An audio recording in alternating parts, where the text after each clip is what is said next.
नमस्कार, हमारे खास कार्यक्रम में आप सभी का स्वागत है। मैं हूं आपके साथ गौरी शंकर। कांग्रेस के एक के बाद एक बड़े नेता, ऐसा लग रहा है कि चुनाव से ठीक पहले पता नहीं किस तरह की चाल चल रहे हैं, किस तरह के पासे फेंक रहे हैं।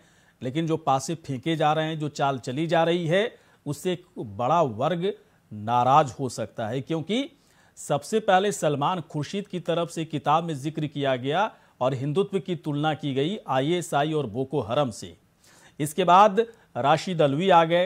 राशिद अल्वी ने कहा कि श्री राम के नारे लगाने वाले दरअसल राक्षस हैं। हालांकि उससे पहले के संदर्भ को देखने की कोशिश करें तो एक कहानी के और कथा कहने के अंदाज में थी, लेकिन एक तरह से उन्होंने आलोचना ही की हिंदुत्व को लेकर, हिंदू धर्म को लेकर।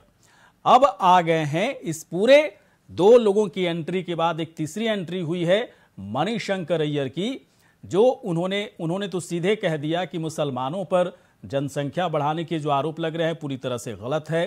मुगल के जो शासक थे बहुत ही अच्छे थे, देशभक्त थे, और 666 साल राज करने के बाद भी जबरन धर्म परिवर्तन नहीं कराया गया। बाकायदा बाबर की तारीफ की गई, हुमायूं की तारीफ की गई, अकबर की तारीफ की गई। लेकिन क्या ये सच्चाई है, या फिर हम लोगों को जो इतिहास पढ़ाया गया उसमें बहुत बड़ी गड़बड़ी थी? क्योंकि अब के जो इतिहासकार हैं, निष्पक्ष तरीके से जिन्होंने इतिहास को लिखने की कोशिश की है, उसमें तो पूरी तरह से खलनायक ही दिखे, चाहे वो अकबर हो, चाहे हुमायूं हो, चाहे बाबर या फिर शाहजहां या फिर जितने भी, या फिर जहांगीर, ये सब खलनायक की तरह दिखे, हिंदू धर्म का नाश करने वाले दिखे। और जो दरअसल नायक थे उन्हें इतिहास में खलनायक बता दिया गया। कुछ इतिहासकारों का ऐसा ही मानना है। लेकिन क्या वाकई में चुनाव से पहले इतिहास पर महाभारत होनी है, इतिहास पर घमासान होगा? इसी पर चर्चा करेंगे, लेकिन पहले सुनते हैं मणिशंकर अय्यर क्या कुछ कह गए। 666 साल राज करने के बाद मुसलमानों का तादाद भारत में तकरीबन 24% का था और हिंदुओं का 72% का था। और ये कहते हैं कि नहीं, मारपीट हुई, सब लड़कियों पर बलात्कार हुआ और इन्होंने सबको मुसलमान बना दिया। अरे मुसलमान बनते तो आंकड़े तो अलग होने चाहिए। चंद लोग हैं हमारे बीच में जो आज के दिन सत्ता में हैं, जिनका कहना है कि नहीं, 80% भारतीय जो कि हिंदू धर्म को मानते हैं वही हैं असली भारतीय, और बाकी जो लोग हैं वो गैर भारतीय हैं और हमारे देश में वो रह रहे हैं तो बस मेहमान बनकर वो रह रहे हैं। और जब भी हम चाहें हम उनको निकाल देंगे इस देश से। और उनका बस एक कर्तव्य बनता है कि जो पथ पर हम निकले हुए हैं उसी पथ पर वो भी निकले। तो देखिए, ठीक चुनाव से पहले जब कई ऐसे बयान दिए जाते हैं, आपको याद होगा कि नीच शब्द का भी प्रयोग किया गया था, हुआ तो हुआ शब्द का भी प्रयोग किया गया था बयानबाजी में। अब हिंदुत्व को गाली दी जा रही है, श्री राम के नारे लगाने वाले को राक्षस कहा जा रहा है। और अब मणिशंकर अय्यर कह रहे हैं कि मुगल शासक तो देशभक्त थे, उन्होंने वो देश से प्रेम करते थे, देश में उन्हें रहना पसंद था और हिंदुओं का जबरन धर्म परिवर्तन कराया भी नहीं गया। बाकायदा वो कई तरह के सबूत भी पेश कर रहे हैं। सच्चाई क्या है, क्या नहीं है, लेकिन एक बात तो सच है कि इसके पीछे पूरी तरह से पॉलिटिक्स है, राजनीति है। सच्चाई कुछ और है, राजनीति कुछ और है। इसी बात को समझने की कोशिश करेंगे। और संजीव मिश्रा इस वक्त बीजेपी के प्रवक्ता हमारे साथ जुड़ चुके हैं। संजीव मिश्रा जी, बहुत बहुत आपका स्वागत है सर। विनय सिंह समाजवादी पार्टी के प्रवक्ता, विनय जी बहुत बहुत आपका स्वागत है। चंद्रमोहन शर्मा कांग्रेस के नेता इस वक्त हमारे साथ हैं। चंद्रमोहन शर्मा जी, स्वागत है आपका। शैलेंद्र श्रीवास्तव वरिष्ठ पत्रकार इस वक्त हमारे साथ हैं। सबसे पहले शैलेंद्र जी के पास हम चलते हैं। शैलेंद्र जी, एक बात बताएं, इतिहास आप भी पढ़े होंगे, मेरा तो सब्जेक्ट ही रहा इतिहास, और इतिहास पढ़ने के बाद जो चीज़ें समझाई गई इतिहास में, अकबर के बारे में, बाबर के बारे में, हुमायूं के बारे में, जहांगीर के बारे में, शाहजहां के बारे में, तो थोड़ा सा डाउट होता था कि बाहर से लोग आए, आक्रमण किया, लूटा खसोटा, फिर खुद को बड़ा अच्छा घोषित कर रहे हैं, क्योंकि कई ऐसे तथ्य जब निकलकर सामने आ रहे हैं कि जब चित्तौड़ की लड़ाई हुई उसमें अकबर की तरफ से 30 से 40 हजार हिंदुओं का कत्लेआम किया गया। और अकबर के बारे में कहा जाता है, कई निष्पक्ष इतिहासकार कहते हैं कि वो धूर्त था, वो मतांध था, वो नशे में पूरी तरह से लीन रहा करता था। 3000 महिलाओं की जिंदगी उसने नरक बना दिया था हरम में। और जहां पर भी लोभ, प्रलोभन, छल कपट की जरूरत पड़ती थी, अकबर उसका इस्तेमाल करता था अपने राजकाज को बढ़ाने के लिए। औरंगजेब के बारे में सब लोग जानता है, हुमायूं के बारे में सब लोग जानता है, बाबर को आक्रमणकारी ही लोग मानते हैं। तो फिर अचानक कांग्रेस वाले को दरअसल कहां से अचानक मणिशंकर अय्यर को लगा कि सब कुछ मुगल शासक के दरमियान ही अच्छाइयां थी, बाकी अब हम लोग जो देख रहे हैं तो बहुत ही घोर अत्याचार हो रहा है। देखिए, इसके मूल में तो ये प्रश्न है कि हम इतिहास क्यों पढ़ते हैं। कोई भी सरकार हो, यदि इतिहास का निर्माण कराती है या उसको संचालित करती है तो वो भविष्य का निर्माण करती है। जो भी हमारी नई जनरेशन है वो हमारे द्वारा उपलब्ध कराई गए इतिहास को पढ़ करके भविष्य में उस तरह का व्यवहार करते हैं या उस तरह की सोच रखते हैं या उससे सबक लेते हैं। यह सभी सरकारों का कर्तव्य है कि वो कुछ चीज़ों को बिल्कुल न्यूट्रल रखें, चाहे वो हमें पसंद हो या न हो। अब ये कहना कि ये मेरा वाला इतिहास है, ये इनका वाला इतिहास है, ये अपने आप में बहुत ही चिंताजनक विषय है और इस पर कायदे से मंथन होना चाहिए। मैं यही कह रहा हूँ। मैं देखिए शैलेंद्र, मैं यही पूछ रहा हूँ। मेरा पूछने का मतलब यही है कि क्या मणिशंकर अय्यर ने जो इतिहास कह दिया, जो बाकायदा ज्ञान दे रहे थे मणिशंकर अय्यर जी, क्या वही ज्ञान जो है पूरी तरह से परफेक्ट है? उसी ज्ञान को सच मान लिया जाए, वही ब्रह्म ज्ञान है, या फिर इतिहास में बहुत सारी चीजें ऐसी हैं जिसे छुपा कर लिखा गया? क्यों लिखा गया, ये भी एक रिसर्च का विषय है। लेकिन चुनाव से ठीक पहले ऐसी चीजों को छूने की कोशिश क्यों हो रही है? हिंदुत्व को छूने की कोशिश, श्री राम के नारे लगाने वाले को राक्षस कहना, इसके बाद मुगलों के शासनकाल को बेहतरीन बताना, हुमायूं को और बाबर को देशभक्त बताना। क्या इससे वोट मिलेगा? क्या किसी खास पार्टी को वोट मिल जाएगा? किसी खास पार्टी के पास से वोट खिसक जाएगा? क्या लगता है आपको शैलेंद्र? कभी नहीं। हुमायूं, बाबर, अकबर, इनका कोई वोट बैंक ही नहीं है।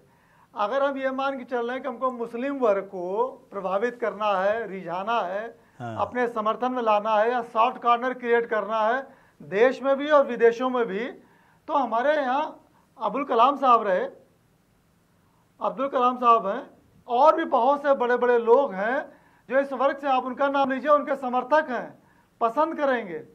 ऐसे लोगों का नाम लेने का कोई औचित्य नहीं। लेकिन जो लोग ये नाम ले रहे हैं उनका कहीं कहीं से मतलब होगा कि ये नाम लेने से या इस तरह का बयान देने से इतना वोट या इतने समर्थक हमें मिल जाएंगे। ये भी एक समझने का विषय है। वो कौन लोग हैं जो इतिहास के इन पुराने लोगों को, जिनके बारे में आज की जनता कोई बहुत ज्यादा मतलब नहीं रखती, उनका नाम लेकर के उनसे उनको वोट के प्रति इस टाइम मुगल की बात हम क्यों करें? इस टाइम मुगल की बात क्यों करें? बाबर की बात क्यों करें? हुमायूं की बात क्यों करें? अकबर की बात क्यों करें? लेकिन ठीक है, इतिहास को जानना जरूरी भी होता है कि आखिरकार इन्हें जिस तरीके से हम लोगों को पढ़ाया गया यही सच है, मणिशंकर अय्यर जो ब्रह्म ज्ञान दे दिए वही सच है, या फिर इतिहास के साथ बहुत ही तोड़ मड़ोड़ करके उसे पेश किया गया, उस ज्ञान को हम लोग के अंदर इनकलकेट किया गया जबरदस्ती, बाकी सच्चाई कुछ और थी। कई मेहमान इस वक्त हमारे साथ और हैं, मैं आऊंगा शैलेंद्र आपके पास, मैं आता हूं, लेकिन इस वक्त बीजेपी के नेता प्रवक्ता इस वक्त हमारे साथ हैं, उनके पास चलेंगे। और संजीव मिश्रा जी इस वक्त हमारे साथ हैं। संजीव जी, मैं ये नहीं कह रहा हूं कि कांग्रेस वाले एक के बाद एक गलती कर रहे हैं और इसका फायदा जो है बीजेपी उठाने की फिराक में हो सकती है, आप लोगों के लिए बड़ा मुद्दा हो सकता है, लेकिन मैं थोड़ा जानना चाहता हूं कि आखिरकार हमेशा जब भी कोई बड़ा चुनाव होता है, कांग्रेस का कोई बड़ा नेता आता है, कुछ ऐसा बोल जाता है जिसका आप लोग खूब बेहतरीन तरीके से इस्तेमाल करते हो, है ना। नीच का भी इस्तेमाल किया गया, हुआ तो हुआ इसका भी इस्तेमाल किया गया, जिन्ना वाले मसले पर भी जब दिग्विजय सिंह की तरफ से उस वक्त कुछ कहा गया था तो उस वक्त भी जो है आप लोगों ने इस्तेमाल किया। अब तो ढेर सारी चीजें आ गई। श्री राम को नारे लगाने वाले राक्षस हैं, हिंदुत्व ISIS और बोको हरम की तरह है। मुगल शासक बाबर को देशभक्त बताया जा रहा है, हुमायूं को देशभक्त बताया जा रहा है। अब तो चांदी ही चांदी है सर संजीव जी चुनाव में बीजेपी के लिए। नहीं, देखिए जिस तरीके से कांग्रेस के नेता लोग पहले भी बयानबाजी करते रहे और आज भी जिस तरीके से मणिशंकर अय्यर जी ने कहा है, यही इसी का नतीजा है कि कांग्रेस है का उत्तर प्रदेश में 32 कांग्रेस को बेहाल हुए। तो इनका नारा भी था कि 32 साल कांग्रेस बेहाल। तो वो इसीलिए है जहाँ एक तरफ भारतीय जनता पार्टी की देश और प्रदेश की सरकारें उत्तर प्रदेश का चौमुखी विकास कर रही हैं। बुंदेलखंड एक्सप्रेस वे की शुरुआत होने जा रही है, पूर्वांचल एक्सप्रेस वे की शुरुआत कल माननीय प्रधानमंत्री जी कर रहे हैं। तो जहाँ एक तरफ भारतीय जनता पार्टी जनता के हितों के काम कर रही है, पूर्वांचल को क्यों नहीं इन्होंने आजादी के बाद से कनेक्टिविटी की? अगर पूर्वांचल की कनेक्टिविटी इस तरीके से एक्सप्रेस वे बना करके की गई होती, जो लोग इससे पहले भी बना रहे थे वो दिल्ली या उसके आसपास की ही चीजों को बना रहे थे। पूर्वांचल अगर पिछड़ा था तो इन लोगों के राजनीतिक कारणों से पिछड़ा। बुंदेलखंड में मतलब आप ये कह रहे हैं, एक मिनट संजीव जी, ठीक है, मतलब आप ये कह रहे हैं कि कांग्रेस के पास चूंकि कोई मुद्दा नहीं है उत्तर प्रदेश में, उन्हें पहले से पता है कि हारना तो है ही, तो कुछ विवादित मुद्दों पर ऐसी बयानबाजी करते रहो ताकि लोग इसी में फंसे रहें सरकार। लेकिन मुझे लगता है कि ये इस तरह की बयानबाजी से कांग्रेस को फायदा क्या है? मुझे तो बड़ी हैरानी होती है। मैं पूछता हूं चंद्रमोहन शर्मा जी जिसे, चंद्रमोहन शर्मा जी एक बात बताएं, एक नेता जो है आपके कहते हैं कि हिंदुत्व जो ISI और बोको हरम जैसा है, फिर वहीं दूसरे नेता बड़े नेता कहते हैं कि नहीं ये ठीक नहीं है, ISI और बोको हरम से तुलना नहीं की जा सकती है। कौन नेता है हमको पता है। इसके बाद फिर श्री राम के नारे लगाने वाले लोग राक्षस की तरह हैं, राक्षस ही हैं, वो बाकायदा राशिद अल्वी की तरफ से कहा गया। उससे पहले सलमान खुर्शीद ने कहा, मैं बार-बार उसे टच करना पड़ता है स्क्रीन को। मैं इसके बाद अब आ गए मणिशंकर अय्यर जी आ गए। उन्होंने कहा कि अब बाबर जो है देशभक्त रहा था, उन लोगों को देश से प्रेम था, हुमायूं को देश से प्रेम था। बाकायदा उन्होंने मुगल शासकों की जो है मतलब तारीफ में कसीदे उन्होंने बाकायदा पढ़े। बताइए ना थोड़ा सा, क्या फायदा आप लोगों को हो रहा है ऐसा करने से? शंकर जी, ये आजादी 1947 में नहीं मिली थी, आजादी भीख में मिली थी और आजादी जो है 2014 में मिली थी। ये बात किसने बोली? भाजपा के श्री नेता ने बोली। उस पर चर्चा नहीं होगी, क्योंकि चर्चा इससे नहीं होगी। अगर चर्चा होगी तो चर्चा करने वाला राष्ट्रद्रोही कहलाएगा। और आजादी 2014 में मिली, ये वो कहती हैं, और जिसके अंदर 18 राष्ट्रपति मिले, 14 प्रधानमंत्री मिले, 41 मुख्य न्यायाधीश मिले देश को। और अब विषय आता है इतिहास का। हाँ। देखिए, इतिहास में चर्चा जरूर होगी, क्योंकि इतिहास को पढ़ाने वाला अध्यापक और इतिहास आज का लिखने वाला अध्यापक कोई तो गलत है, कोई तो किसी के कहने से कलम चला रहा है। तो ये प्रश्न चिन्ह आज की सरकार से उठता है, क्योंकि जब पेट्रोल का रेट 70 सालों में 70 रुपए हुआ और 60 सालों के अंदर 100 के पार चला गया, तो बिल्कुल ठीक उसी तरह से लेखनी के अंदर जो इतिहास लिखा गया उसमें प्रश्न चिन्ह उठना स्वाभाविक हो गया। आज अगर हम बात करते हैं जिस विषय को आप लेके कहना चाह रहे हो, जो इस विषय को आपने रखा है, क्या देश के अंदर वो विषय है? विषय वो नहीं है। तो एक मिनट चंद्रमोहन जी, तो विषय कौन दे रहा है? क्या पत्रकारों ने कहा मणिशंकर अय्यर को कि ऐसा आप कहें, या बीजेपी के किसी प्रवक्ता ने कहा कि आप मणिशंकर जी कृपया करके ऐसा बोलिए, या फिर विनय जी ने कह दिया कि ऐसा बोलिए? चंद्रमोहन शर्मा जी गए थे कहने के लिए सलमान खुर्शीद से, या फिर आपके राशिद अल्वी जी से, या फिर मणिशंकर अय्यर जी से कि कुछ विषय दीजिए, चुनावी गर्माहट के लिए कुछ विषय दीजिए? विषय आप ही लोग दे रहे हो ना सर। गौरी शंकर जी, अगर मैं कुछ बोल रहा हूं और मैं अच्छा बोल रहा हूं या गलत बोल रहा हूं, तो आप अगर मुझे अच्छा या बुरा कह रहे हैं, तो आपको किसी ने कहा, आपको मेरे किसी वक्तव्य में अच्छा या बुरा लगा तो आपने कहा, ये आपका अधिकार है। क्योंकि आप लोकतंत्र के अंदर अपनी बात कह सकते हैं। लेकिन ठीक बात अगर एक नेता के कहने की पड़ी जाती है, तो दूसरे नेता की क्यों नहीं पड़ी जाती? जब वो कहता है कि ब्राह्मण मेरी जेब में है और पनिया मेरी जेब में है, बुद्धि का व्यक्ता ब्राह्मण, और बनिया दोनों हिंदुत्व के पहरेदारी, और दोनों ही भाजपा की जेब के अंदर 135 करोड़ से ज्यादा का हिंदुस्तान, सबसे बड़ी पार्टी कहने वाले के लोगों की विचारधारा। नहीं, मुझे शर्मा जी देखिए, मुझे देखिए, मुझे कोई फर्क नहीं पड़ता है कि मणिशंकर जी, राहुल गांधी जी, सोनिया गांधी या इवन आप, है ना, क्या बोलते हैं, हिंदुत्व के बारे में क्या बोलते हैं, बीजेपी के बारे में क्या बोलते हैं, या मेरे बारे में क्या बोलेंगे, या विनय जी के बारे में क्या बोलेंगे, शैलेंद्र जी के बारे में क्या बोलेंगे। लेकिन मुझे लगता है कि एक जगह आपत्ति हम सबको हो सकती है, मुझे लगता है आपको भी हो सकती है कि आपके धर्म पर अगर कोई सवाल उठा दे, और आपके धर्म पर ही सवाल उठाया गया आप ही के बड़े नेता की तरफ से, तो इसमें फिर क्या तर्क बनता है चंद्रमोहन शर्मा जी? क्या कोई तर्क नहीं बनता है। अब गुलाम नबी आजाद तो कह दिए ना, उन्होंने तो कह दिया कि नहीं तो ठीक नहीं है, अच्छी बात नहीं है कि ISI और बोको हरम जैसा हिंदुत्व है।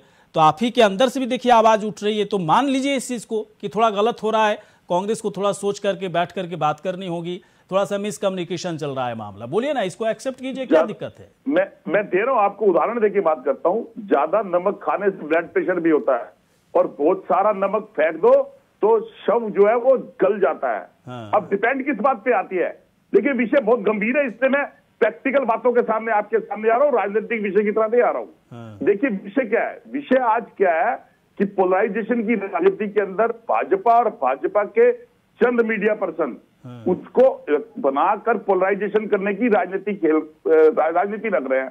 बेसिक मुद्दा पेट्रोल पे बात क्यों नहीं करी जाती? तो सर ये आरोप देखिए शर्मा जी, ये आरोप तो आपके ऊपर भी लग रहा है कि आप लोग तुष्टीकरण करने के लिए मुगल की बात कर रहे हो, कभी हिंदुत्व की बात कर देते हो, कभी जो है श्री राम के नारे लगाने वाले को राक्षस। ये आरोप तो सीधे उल्टा आपके ऊपर भी लग रहा है ना कि आप लोग भी तुष्टीकरण वाली कर। अच्छा लेंगे सर, एक ब्रेक लेंगे, ब्रेक के बाद आते हैं, ब्रेक के बाद आते हैं सर, आपके पास आएंगे और हाजिर होते हैं, बने रहिए, आते हैं तुरंत।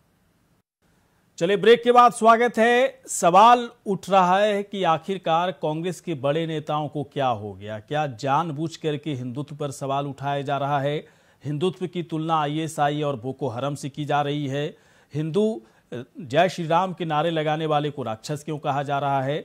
और अब मुगल शासकों को देशभक्त क्यों कहा जा रहा है? क्योंकि बात सेंटिमेंट की है, क्योंकि कई लोगों को पता है कि औरंगजेब कैसा था, कई लोगों को पता है कि जिसे अकबर महान कहा जाता रहा है, दरअसल उसकी महानता में बहुत सारे संदेह भी होते रहे हैं। जहांगीर का भी कुछ इसी तरह का इतिहास रहा। बाबर को पहले ही कहा जाता रहा है कि लुटेरा था, आक्रमणकारी था और उसे पैसे से मतलब था, भारत से किसी तरह का कोई मतलब नहीं था। इसके बावजूद जब इस तरह की बातें जब निकलकर सामने आ रही है तो मणिशंकर आखिरकार इस तरह की बातें क्यों कर रहे हैं? कई मेहमान इस वक्त हमारे साथ हैं। विनय जी के पास चलते हैं, समाजवादी पार्टी के प्रवक्ता। विनय जी देखिए, जिन्ना के मामले पर जो भी आप लोग का बयान आया, अखिलेश यादव की तरफ से जो बयान दिया गया, इसके बाद आपके साथ गठबंधन जो OP राजभर की है उन्होंने भी बयान दिया जिन्ना के मामले को लेकर। मैं थोड़ा सा जानना चाहता हूं, आप जैसा कि उठाया भी जा रहा है यहाँ पर, जो मैं सवाल भी उठा रहा हूं कि क्या मुद्दों की कमी हो गई, इसलिए पार्टियां जो है, तमाम विपक्षी पार्टियां जिनके पास क्या मुद्दों की बहुत भारी कमी है, या फिर मुद्दों पर जो है जिस तरह का आंदोलन, जिस तरह का संघर्ष आप लोगों को करने की जरूरत थी वो नहीं कर पा रहे हैं, इसलिए ये हल्की चीजें उठाने की आदी हो गए हैं। जिन्ना की बात कर लेते तो कांग्रेस वाले जो है हिंदुत्व की बात कर लेते हैं, सवाल उठा देते हैं, या फिर देख ही रहे हैं, बोलने की जरूरत है। बताइए सर, कुछ तो बोलिए। देखिए गौरी शंकर जी, कांग्रेस के नेता क्या कह रहे हैं क्या नहीं कह रहे हैं, कांग्रेस अभी संघर्ष कर रही है अपने आप को उत्तर प्रदेश में खड़े रखने के लिए। और रही बात इतिहास की, तो इतिहास में जब आप झांकने का प्रयास करेंगे तो जो इतिहास है उससे कहीं न कहीं भारतीय जनता पार्टी और RSS को परहेज होगा, क्योंकि इतिहास के उस पन्नों में भारतीय जनता पार्टी और RSS के लोगों का नाम नहीं है, संघ का नाम नहीं है, क्योंकि भारत की जंग आजादी में कहीं भी इन लोगों का कोई योगदान नहीं रहा। कोई माफीनामा लिखने वालों का नाम तो इतिहास के पन्नों में अंकित नहीं होगा। अच्छा मुझे एक बात बताएं, नहीं सुनिए विनय जी एक मिनट। अब रही बात नए भारत की परिकल्पना की, जब आप नए भारत की परिकल्पना करते हैं तो इतिहास में जाने की कोई आवश्यकता नहीं। हमारे पास आइडियल की कमी नहीं है, हमारे पास आइडियल अब्दुल कलाम है, अशफाकुल्लाह खां थे, राम प्रसाद बिस्मिल थे, शहीद भगत सिंह थे, चंद्रशेखर आजाद थे, सुभाष चंद्र बोस, तमाम ऐसे लोग की लाइनें लगी है। हमें मुगल की आवश्यकता नहीं है कि हमारे वो आइडियल हो, चाहे औरंगजेब हो, चाहे अकबर हो, चाहे उनकी कोई, लेकिन आज बात किस पर करनी चाहिए? आज जब नए भारत की परिकल्पना करते हैं तो हम जो भारत में महंगाई है, भ्रष्टाचार है, लूट है, कसोट है, किस तरीके से धर्म के नाम पर, जात के नाम पर लोगों को बांटने का प्रयास किया जा रहा है, आज बात उस पर करनी चाहिए। जब हम नए भारत की परिकल्पना करते हैं तो भारतीय जनता पार्टी उसमें कहीं न कहीं अपने आप को पीछे पाती है, क्योंकि विकास के नाम पर उसके पास कोई, लेकिन सर उल्टा हो रहा है ना। सुनिए तो भाई साहब, अब एकदम से लगातार धड़ाधड़ बोलते रहिएगा तो मैं तो कुछ बोलूंगा ना, उल्टा हो रहा है ना। लेकिन अगर आप लोगों को वाकई में इन सब चीजों से मतलब नहीं है, आपको या फिर कांग्रेस को, तो बीच बीच में रह करके क्यों राग अलापते रहते हैं जिन्ना का? क्यों राग अलापते रहते हैं? कांग्रेस वाले हिंदुत्व को गाली देते हैं, जय श्री राम बोलने वाले के खिलाफ बातें करते हैं, मुगल शासकों की तारीफ कर रहे हैं, क्यों जरूरत पड़ रही है फिर आप लोगों को? गौरी शंकर जी, हम कांग्रेस के प्रवक्ता नहीं है। नहीं तो जिन्ना पर आपको जवाब देना चाहिए ना, जिन्ना पर जवाब दीजिए। सुन तो लीजिए, हाँ। मैंने पहले ही कहा ना, मैंने बता दिया। लेकिन आज जो माननीय अखिलेश यादव, विनय जी आपने जो बताया, विनय जी आपने जो बताया बहुत अच्छी बात बताई कि हमारे पास एक से एक लोग उदाहरण है, हम क्यों मुगल की बात करें। लेकिन आप लोग भी फिर जिन्ना की बात क्यों किया? आप लोग को करना चाहिए था ना, भगत सिंह की बात करते। उसको तोड़ मरोड़ के पेश किया गया। जो माननीय राष्ट्रीय अध्यक्ष, मैंने बार बार आपसे कहा, उन्होंने जब भारत पाकिस्तान का बंटवारा नहीं हुआ था तो जो एक जंगे आजादी लड़ी गई थी उसमें जो लोग थे उनका नाम लिया, लेकिन बाद में जिन्ना के तुष्टीकरण के नाते जो भारत पाकिस्तान का बटा, उस पर डिबेट नहीं हो रही है, उस पर जाने की कोई आवश्यकता, उसका उन्होंने नाम ही नहीं लिया। लेकिन आज जो माननीय राष्ट्रीय अध्यक्ष अखिलेश यादव के विजय यात्रा में जो जन उमड़ करके आ रहा है, भारतीय जनता पार्टी उससे कहीं न कहीं घबरा गई है। आपने देखा है पूर्वांचल में किस तरीके से घबरा करके भारतीय जनता पार्टी कोई बेबाक बयानी नहीं दे रही है ना। देखिए आप लोग गलतियां आप लोग कर रहे हो सर, गलतियां दी। अब थोड़ी देर के बाद आप कह दोगे मैं बीजेपी का सपोर्ट करूं, मैं सपोर्ट नहीं कर रहा हूं, गलतियां आप लोग कर रहे हो। अगर बीजेपी के अंदर कोई घबराहट होती तो मणिशंकर अय्यर की तरह कोई बात करते अमित शाह, है ना। बीजेपी के अंदर अगर कोई घबराहट होती तो सलमान खुर्शीद की तरह कोई विवादित किताब लिख देते नरेंद्र मोदी। बड़ा अजीब बात करते हो आप लोग, बहुत अजीब बात कभी कभी लगता है।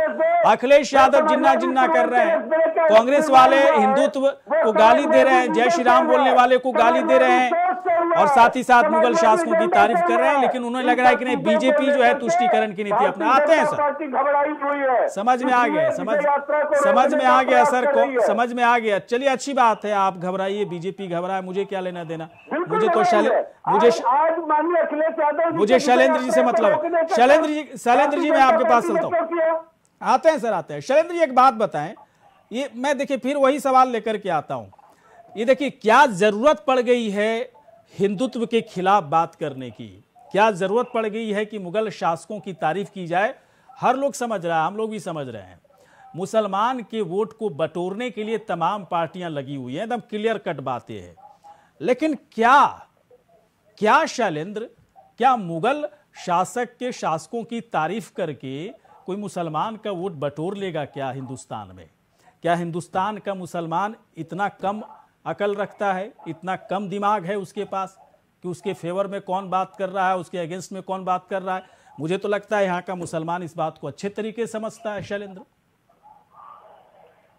देखिए, नेतागिरी में एक चीज देखी है, जैसे किसी नेता से मिलिए, राजनीतिक से मिलिए, तो वो सीधे आपसे आपका नाम पूछता है, सरनेम भी पूछता है और ये पता लगाने की कोशिश करता है कि आप किस जाति या किस धर्म के हैं, और ये भी पता लगाने की कोशिश करता है किस क्षेत्र के हैं।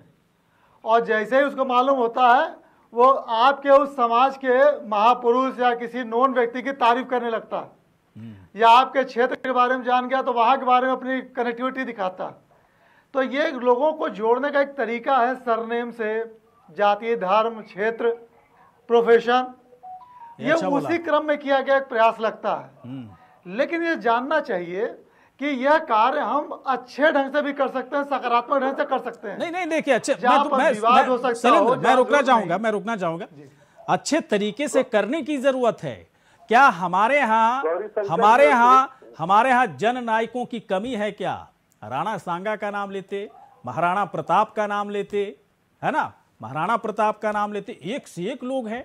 रानी दुर्गावती का नाम लेते, गुरु गोविंद सिंह का नाम लेते, तेग बहादुर का नाम लेते। इन लोग का नाम जो है मणिशंकर को याद नहीं आया, लेकिन उनको याद क्या आया? तो बाबर याद आया। बाबर के बारे में तो वैसे भी अगर आप जनरल हिस्ट्री पढ़ें तो उसमें लिखा जाता है कि लुटेरा था वो, है ना, नशे में पूरी तरह से चुर रहता था, हमेशा वो कंधार जाता था, पता नहीं कहां कहां लूट लाट के जाता था, फिर आता था, और फला ठिकान 50 तरह का जो प्रवचन है इतिहास में बाबर के बारे में वो ठीक नहीं है। गौरी शंकर जी, एक मिनट हम जरा आमतौर पर कोई मुसलमान अपने बच्चे का नाम बाबर नहीं रखता है। पता नहीं कैसे औरंगजेब भी नहीं रखता, सैफ अली खान ने औरंगजेब भी नहीं रखता, लेकिन मणिशंकर अय्यर को बाबर देशभक्त नजर आने लगा। वाह वाह रे भाई साहब। चंद्रमोहन शर्मा जी कहेंगे पता नहीं क्यों ऐसी बातें कर रहा है, थोड़ी देर के बाद हो सकता है बीजेपी का प्रवक्ता घोषित कर दे, लेकिन हर्ट होता है इंसान।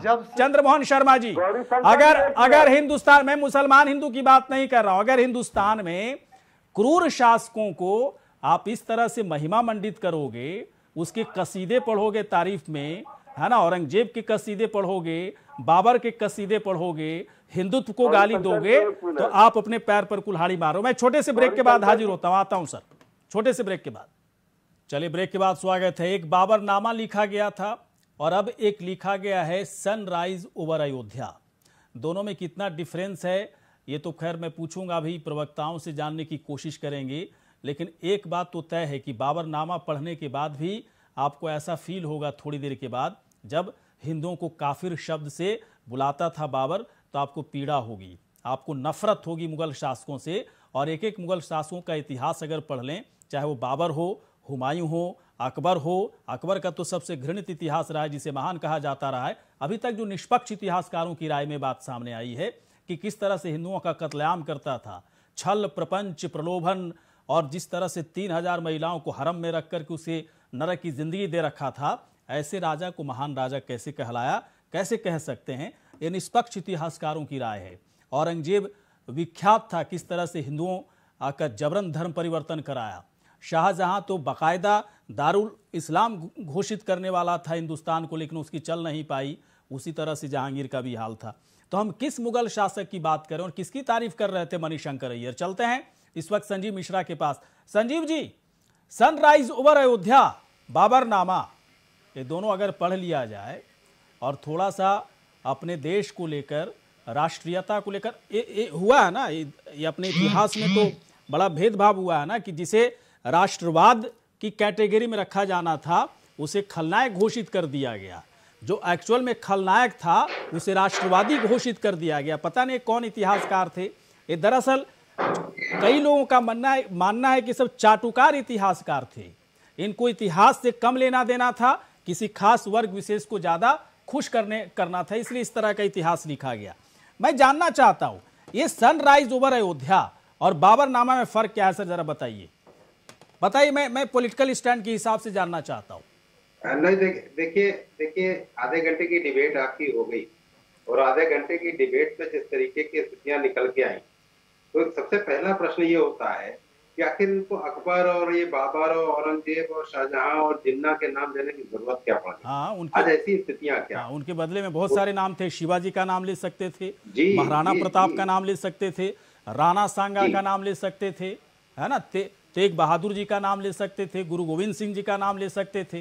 क्या बलिदान है उनकी, क्या कहानी है। वो हमारे नायक थे ना, या हमारे नायक हो जाएगा, हमारा नायक बाबर हो जाएगा, औरंगजेब हो जाएगा। पूछेंगे, बोलिए सर, बात रखिए, जारी रखिए आप। जी गौरीशंकर जी, इसका कारण है, आपके करोड़ों दर्शक समझ रहे होंगे इस बात को। आज इन लोगों को इन नामों को लेने की जरूरत क्या? कोई जिन्ना के लिए कह रहा है, कोई अकबर बाबर के लिए कह रहा है, कारण क्या है? कारण सिर्फ एक है, चाहे वो कांग्रेस पार्टी हो, चाहे जो रामायण के बारे में नहीं पता है, रामायण को ही पलटने का प्रयास करता हो, वो क्या बात करेगा? रामायण में भरत पहुंचे थे कि लक्ष्मण पहुंचे थे, यही नहीं पता है। वो हिंदुत्व के ठेकेदार बन करके हिंदुस्तान को हिंदुत्व का पाठ पढ़ाएंगे। वो क्या पढ़ाएंगे? वो रामायण को भी पलटने का प्रयास कर रहे हैं। अच्छा एक बात बताएं विनय जी, सुनिए विनय जी हिंदुत्व की बात कर रहे हैं, आप मुझे बताइए सर, आप मुझे बताइए बाबर आपकी नजर में ज्यादा अच्छा था या महाराणा प्रताप शिवाजी ज्यादा अच्छे थे, जरा बताइए सर। हमारे नजर में या आजाद भारत के हो गया ना, आ गए ना, है ना। डिप्लोमेटिक बात अगर करते हो तो शांत रहो, बोलने दो संजीव जी को। संजीव जी बात रखिए अपनी, क्लियर कट नहीं है, आप क्लियर कट नहीं है तो डिप्लोमेटिक सवाल मैं भी पूछ लूंगा आपसे, है ना। क्लियर कट आप अपनी सोच में पहले क्लैरिटी लाइए विनय जी, क्लैरिटी नहीं है आपकी सोच में। संजीव जी बात रखिए अपनी, बिल्कुल है। अब चुप हो जाइए, संजीव जी को बोलने दीजिए थोड़ा सा। तो फिर मैं अपनी बात, हाँ बोलिए संजीव। गंभीर विषय पर चर्चा हो रही है, जिस तरीके कर रहे हैं। गंभीर कब रही है भाजपा गंभीर कब रही है? तो मैं तो यही कह रहा था, मौका कौन दिया? कांग्रेस मौका कौन दिया? जिन्ना कौन बोला? हिंदुत्व के खिलाफ कौन बात कर रहा है? मुगल शासकों की तारीफ कौन कर रहा है? किसने बोला है? आप जो अनर्गल बातें करोगे और कोई सुनता रहेगा क्या विनय जी? हम तो 10-90 आप मौका दे रहे हो इसलिए बीजेपी उस पर बोलेगी।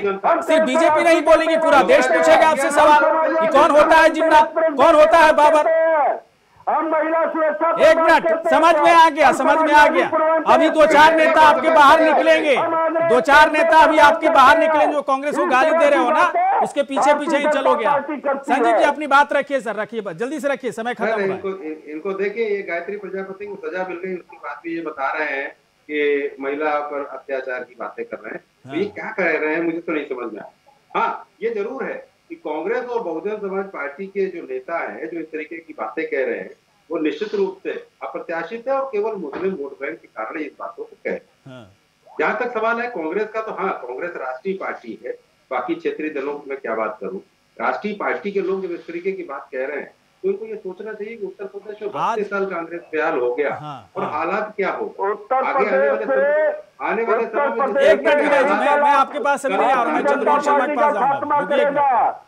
रुकिए एक मिनट विनय जी, आपको मौका मिला है, आपको मौका मिल चुका है। चंद्रमोहन शर्मा के पास हम आएंगे, अभी उनको मौका नहीं मिला।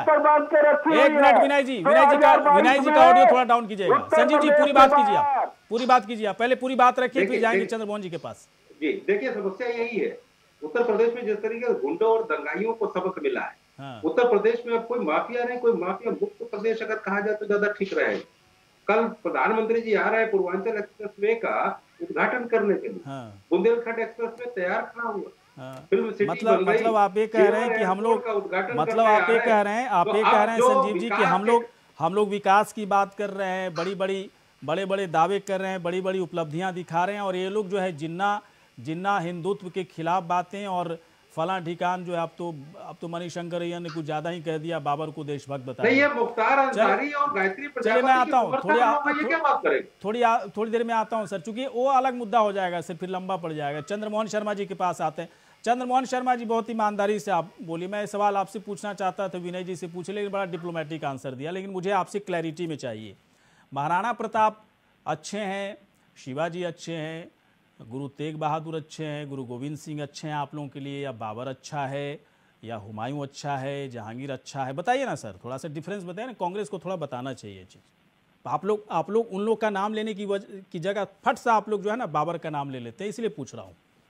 पहले मुझे लगता है कि महाराणा प्रताप का नाम लेना चाहिए। हम लोग को तो अभी भी, हम लोग पढ़ते थे महाराणा प्रताप के बारे में तो लगता था कि ओहो कितना महान शासक है ना, देशभक्त है ना, कितना दिलेर, और इतिहास ने उनके साथ कितनी नाइंसाफ़ी किया। अब थोड़ा सा इंसाफ मिल रहा है। बताइए सर, थोड़ा सा डिफरेंस बता दीजिए, मैं जानना चाहता हूं सर। ये आप लोग बाबर ये सब क्यों शुरू में बाबर ही क्यों बोल देते? क्या ऐसा क्या खासियत था बाबर में? बताइए सर। इनका ऑडियो तेज कीजिए, चंद्रमोहन शर्मा जी का।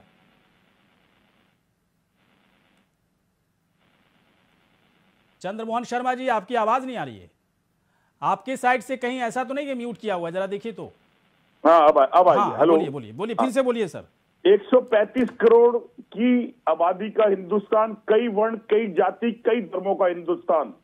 ये हिंदुस्तान की पहचान, और इस पहचान के अंदर सबका साथ, सबका विकास, बेटी पढ़ाओ बेटी बचाओ, सबका साथ। शर्मा जी मेरा सवाल ये नहीं था सर, मेरा सवाल ये है कि आप लोगों को मुझे डिफरेंस बता दीजिए सर।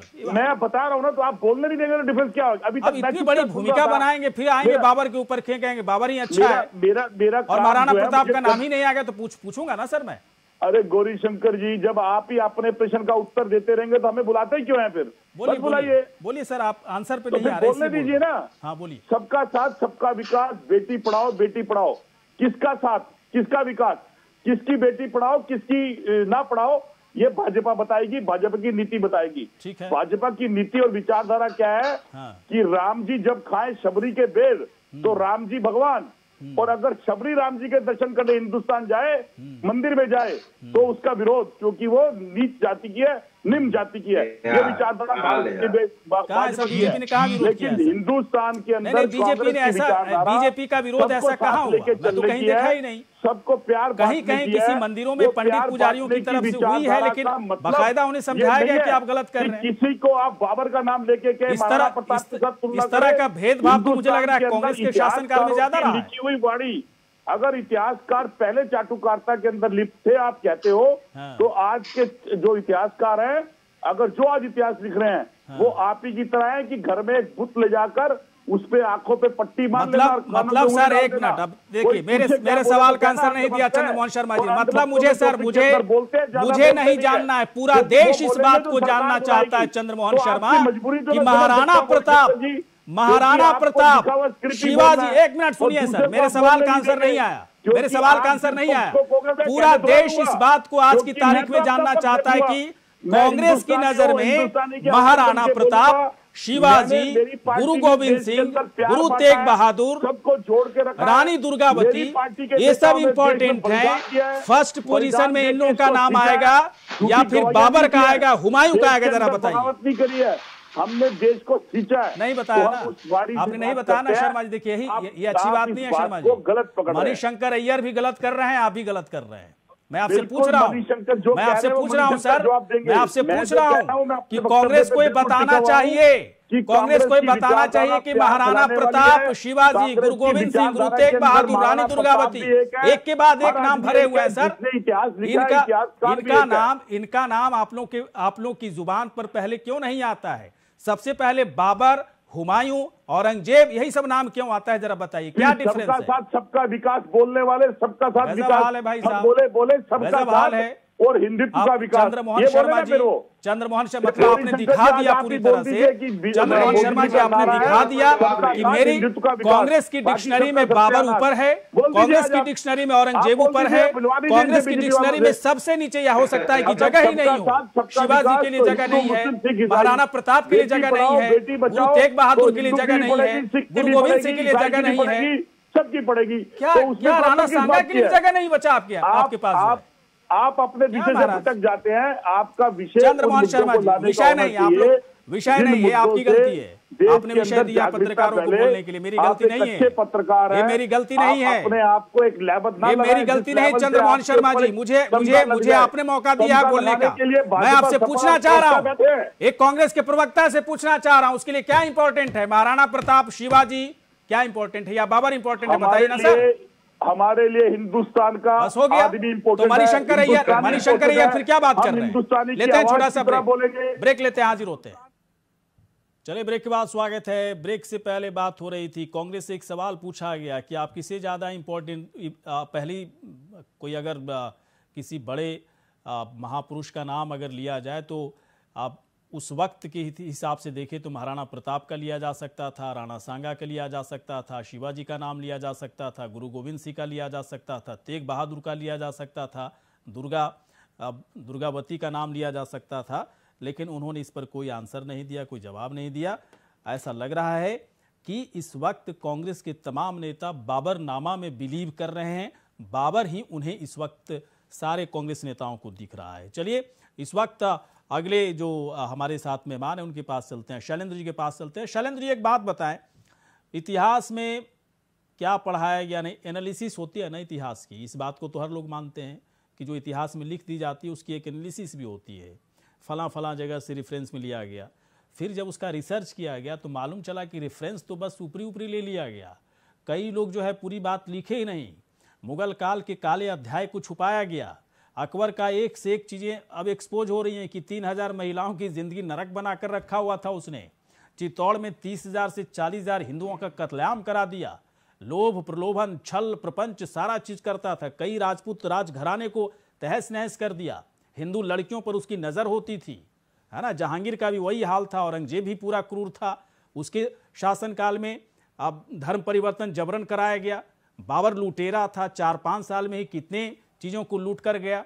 मुगल शासक का यहाँ पर स्थापना किया, लेकिन मुगल शासक हमारे देश के लिए कितना बड़ा अपमान साबित हुआ। अब इस सब चीज़ों का जब रिसर्च हो रहा है तो कांग्रेस वाले को तकलीफ हो रही है। इतना प्रेम क्यों है कांग्रेस वाले को बाबरनामा से, सर बताइए ना शैलेंद्र जी।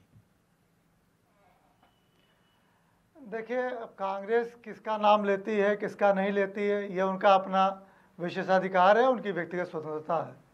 हम उनको थोप नहीं सकते कि आप यही नाम लीजिए और ये मत लीजिए। वो लेते ही होंगे और लेते चल रहे हैं। दरअसल वर्तमान में एक ये सांस्कृतिक परिवर्तन का दौर है। जो पार्टी आज के डेट में सत्ता में है, इसकी जो थिंक टैंक है आरएसएस, वो एक सामाजिक सांस्कृतिक संस्थान है। हाँ, जो कहते हैं ना कि इतिहास में हम क्यों जाएं, विनय जी कह रहे थे ना, वो अपनी एक पहचान को, इतिहास को जानना जरूरी है। विनय जी यही शैलेंद्र जी बता रहे हैं, बताइए। तो इसलिए वो एक वो अपनी एक विचारधारा, अपनी एक समझ को साझा कर रहे हैं। और निश्चित रूप से बैकग्राउंड में अब चल रहा होगा कि इतिहास में जहां जहां रेलिवेंट जगह है, जो इनको लगता है अच्छा, कि ये नहीं ये होना चाहिए, वो परिवर्तन भी सामने आ जाएगा। शैलेंद्र पर्सनली एक बात बताए, ठीक है ये सारी चीजें हम लोग को पता है शैलेंद्र, इसके बाद भी हम लोग डिबेट इसलिए करते हैं कि देश समझ सके इस चीज को, जो है कि देखिए थोड़ा सा चेहरा देखिए, लोगों का चेहरा देखिए कि कौन कौन किस तरह का चेहरा दिखा रहा है। कोई अजगर है, कोई नाग है ना, कोई अलग तरह का सर्प है, और सब डसने के लिए तैयार है। तो बच करके रहने की जरूरत है। मुझे एक थोड़ा सा पर्सनली एक चीज बताइए, ये सब जो बयान सुनते हैं हिंदुत्व के खिलाफ, है ना, बाबरनामा पढ़ने वाले लोग जो है बाबर की जो तारीफ करते नजर आते हैं, जय श्री राम बोलने वाले को राक्षस कहते हैं, कैसा लगता है? इस पर कोई एनालिसिस अंदर मन में आती है क्या आपके, जो है, या गुस्सा आता है? निश्चित रूप से लोगों से बात करते हैं, वो उसमें ये आता है, लोग कहते हैं हमारी जो मुद्दे हैं, कोरोना के बाद हमारे ऊपर इतना बड़ा आर्थिक संकट आया है, भविष्य में भी हम बच्चे को कैसे पढ़ाएं, इस पर विचार नहीं हो रहा है। आगे हम क्या करेंगे दोबारा यदि इस तरह की घटना आ गई, कोरोना जैसा महामारी का काल, तो हम कैसे सरवाइव करेंगे, इस पर विचार नहीं है। विचार इन सब चीजों पर लेकर कर रहे हैं जिसके बगैर हमारी जिंदगी चलती रहेगी। मुगल बोल पर ज्यादा फोकस हो गया, हिंदुत्व पर ज्यादा फोकस हो गया। क्या मतलब? मैं आता हूं विनय जी के पास, बहुत ही जल्दी में जरा बोलिएगा विनय जी। मुझे एक बात बताएं, ठीक है बहुत मेहनत कर रहे हैं चुनाव में, सारे मुद्दे जहां जहां लग रहा है कि कुछ फायदा हो जाएगा, चाहे जिन्ना कहीं नाम क्यों ना लेना पड़े वहां भी ले रहे हैं, लेकिन मुद्दों पर जो लड़ाई लड़ी जा रही है समाजवादी पार्टी की तरफ से, कितना भरोसा लग रहा है सर? ऐसा तो लग रहा है मुद्दे साइड हो गए और बाकी चीजें जो है सबसे आगे चल रही हैं।